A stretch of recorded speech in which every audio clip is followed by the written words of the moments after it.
If Star Citizen just doesn't do it for you for one reason or another, consider checking this game out.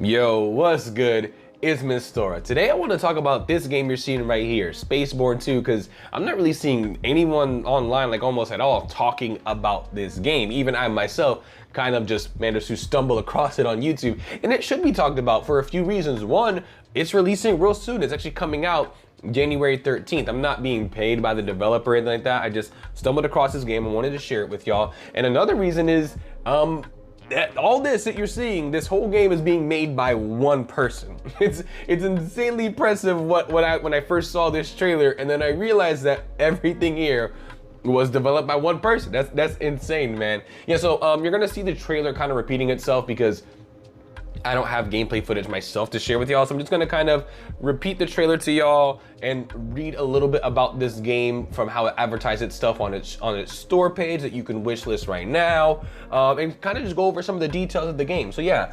Spaceborne 2 describes itself as an RPG-based open universe single-player space shooter with, you know, a third-person shooter element. It has dozens of features in it like role play, mining, trading, piracy, crafting, and deep space exploration. It is also going to have a main story campaign as well. It's not just like an open universe sandbox. It is also going to have a story element to it that does kind of continue off of the previous game that came before it, Spaceborne 1. I haven't played that game. I'm going to assume it shouldn't be too hard to keep up with the story if you're jumping in at this title, right?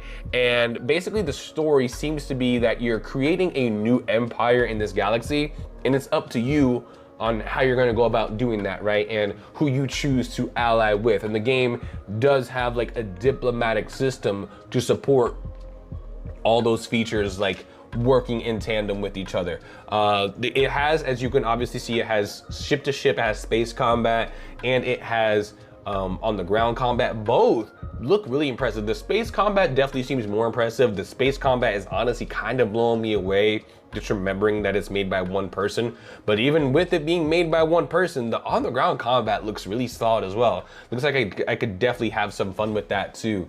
You can fully customize everything. It looks like in this game, you customize your character's appearance. You even pick a class for them, and those classes will give you certain bonuses based on which class you pick. You can customize everything about your ship, its loadout, appearance, everything it looks like. You can build up a crew, assign roles to each of the individual crew members on the ship, and you can even bring a few companions with you when you're out either just exploring, on a mission, on like a third person, you know, shooting mission, whatever, right? It's honestly, the scale is really impressive overall. You can even build a full fleet of ships and just do full scale wars, as you can see from the trailer here. Honestly, kind of mind-blowing. To kind of go into a little bit on the diplomatic systems, it says Spaceborne 2 offers a deep diplomacy system. In this new system, there are Star Lords loyal to each faction, and houses are connected to those Star Lords. Each house has separate characteristics, stations, planets, cities, and fleets. Diplomacy can not only be done with factions, but also with those Star Lords and houses. The relations of the Star Lords in the galaxy can change all diplomatic dynamics in the game, and this forces you to think hard before you act on something. That's actually really cool. Let's take a look at one last thing that it wants to mention. So deep space exploration. It says Spaceborne 2 offers you tens of thousands of solar systems.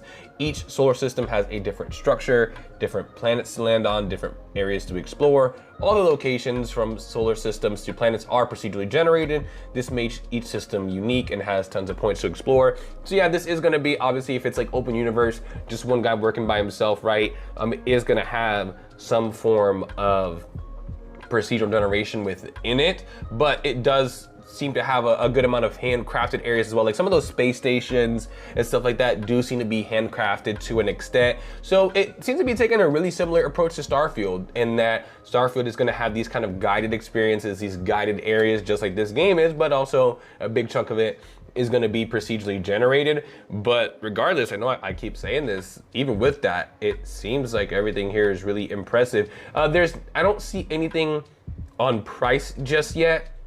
SpaceBourne 1 is currently listed at 15 bucks if I'm not mistaken. So I don't think this is going to be a full price game. This might end up, my guess, maybe around the same price as SpaceBourne 1, 20 bucks, 30 at the most, maybe 40. Not quite sure, don't quote me on anything. But yeah, I just wanted to do a quick video on this game, y'all, just kind of highlighting it, going over some of its features. The amount of features that's here is honestly crazy considering the size, you know, just the one person working on it. But I just wanted to bring some attention to this game. Let's actually take a little bit of a look. They've got some side events here. Let's talk about those real quick as well. Mining.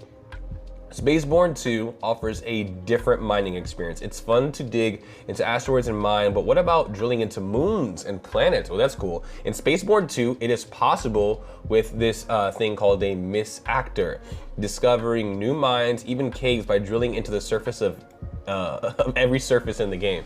That's crazy. Of course, each destroyed ship will give you loot, and if you are a salvager, this will never be enough. You can always get off of your ship and salvage items that can make money in the destroyed shipwrecks. There's bounty hunting too. They didn't mention that previously. There's also bounty hunting. In SpaceBourne 2, the entire bounty board is constantly being updated and changing, and finding targets is not easy like it used to be. I'm assuming talking about the previous game. To be a good bounty hunter, you must first be a good tracker.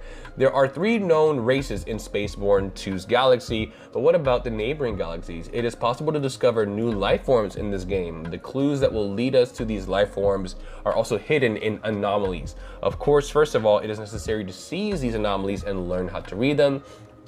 And then you have wormholes. Those lead to roguelike space dungeons. That's really cool. It even has a roguelike element. And then contracts. Each sector has a looking for pilot interface, hundreds of missions and stuff like that. So yeah, it does seem to be scratching that same itch, going after some of that same itch that Star Citizen does, but just in like a single player format. And I think the benefit of that is clear, right? One person was able to create this, while Star Citizen, not trying to compare them too much, but Star Citizen has millions and millions of dollars backing it, all over, if not almost a decade.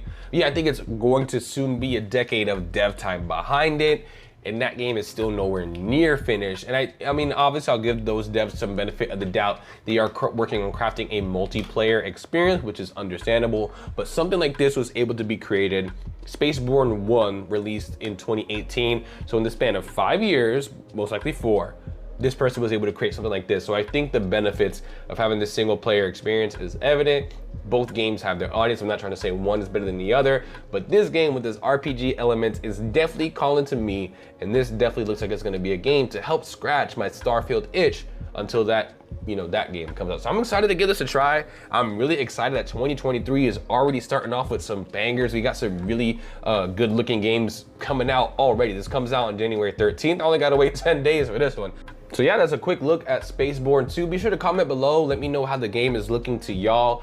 Be sure to like the video if you did, if it helped bring awareness to this game. This game may not have been on your radar, but as a result of this video, it is. Hey, feel free to leave a like. It's much appreciated. And feel free to subscribe, man. I got gaming content coming always to this channel, a wide variety of gaming content, anime every now and then.